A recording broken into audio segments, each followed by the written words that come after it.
In 2015, Nepal was hit by a devastating earthquake.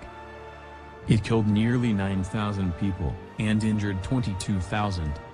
Measuring 7.8 on the Richter scale, and lasting for about 50 seconds, it was one of the most devastating earthquakes in Nepal's history. Earthquakes are natural disasters and can cause massive destruction to human lives and property. They are especially prevalent in countries situated at seismically active regions, usually above the Earth's tectonic plates. The Earth's surface is made up of many tectonic plates, where the major ones are outlined in red. Their edges are called boundaries. There are 3 types of plate boundaries. When 2 plates come together, they are called convergent boundaries. When 2 plates slide past each other, it is called a transform plate boundary. And a divergent boundary occurs when 2 tectonic plates move away from each other.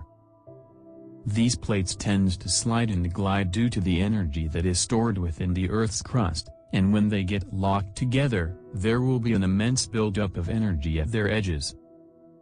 The Pacific Ring of Fire is the most seismically active region in the world, where 90% of the world's earthquakes occur along it. Seismic waves during an earthquake consist of body waves and surface waves. Body waves travel through the Earth's layers. There are 2 types of body waves, namely primary waves and secondary waves. Primary waves travels fast, at speeds between 4 km per second and 8 km per second, shaking the ground in the direction of travel. Secondary waves travel slower, at around speeds of 2.5 km per second to 4 km per second, shaking the ground perpendicular to the direction of travel. Surface waves travel along the surface of the Earth. There are 2 types of surface waves, Love and Rayleigh.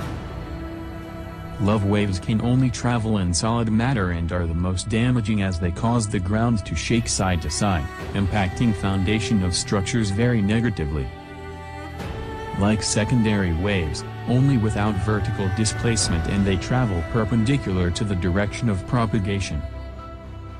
Rayleigh waves travel in a rolling motion and move everything in its propagation path vertically and horizontally.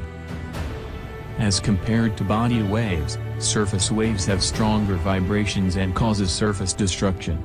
Due to their larger amplitude, they also cause more damage than body waves. Earthquakes can result in devastating effects, which can be categorized into primary and secondary effects. Primary effects are those that have immediate impact due to shaking of the ground, such as the collapse of buildings. Secondary effects are impacts caused by primary effects. For example, tsunamis and liquefaction. The Sichuan earthquake in 2008 was an event that stood out because of the destruction.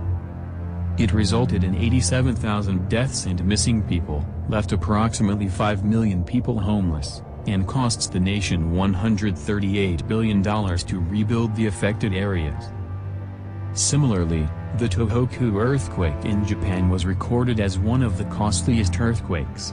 It resulted in tsunamis and eventually caused a meltdown at the Fukushima Daiichi nuclear plant. Approximately 130,000 buildings collapsed and 1 million buildings were damaged to varying extents. As the buildings that were in the seismically active region were not constructed to withstand the force of the earthquakes, buildings and infrastructures collapsed, taking many lives, and the survivors sustained serious injuries. The earthquake that happened in Turkey on 17 August 1999, distinctly highlights the importance of appropriate materials for construction. The buildings were poorly constructed without the consideration to withstand earthquakes. Furthermore, those buildings were built on weak ground that was made up of sedimentary rocks. As a result, approximately 120,000 houses were damaged beyond repair and 2,000 buildings collapsed. The Transamerica Pyramid in San Francisco is an example of a modern earthquake-engineered structure. It is situated very closely to the San Andreas and Hayward faults, stressing the importance of earthquake resistance. It boasts a 52-foot deep steel and concrete foundation which is designed to move with tremors. It has a unique truss system above the first floor which supports both horizontal and vertical loading, and interior frames that extend up to the 45th floor. Additionally, it is shaped like a pyramid and has a base-to-top structure to withstand strong winds that are frequent in the area. With all these measures, the structure withstood the Loma Prieta earthquake which occurred along the San Andreas fault line in 1989. Alternatively, another method of earthquake engineering is the use of a damper. Located in Taiwan, the Taipei 101 is about 600 feet away from a major fault line which makes them vulnerable. It boosts a reinforced foundation with piles driven 80 meters into the ground, 36 steel columns, with 8 packed with concrete for added strength till the 62nd floor. The highlight of the structure is the mass damper. Weighing 730 tons and suspended by steel cables, the tuned mass damper acts like a pendulum to counteract the swaying during an earthquake. Current earthquake protection measures mainly target the new buildings. Earthquake protection measures in terms of building and construction usually require the building to be developed from scratch. This is very costly for existing buildings.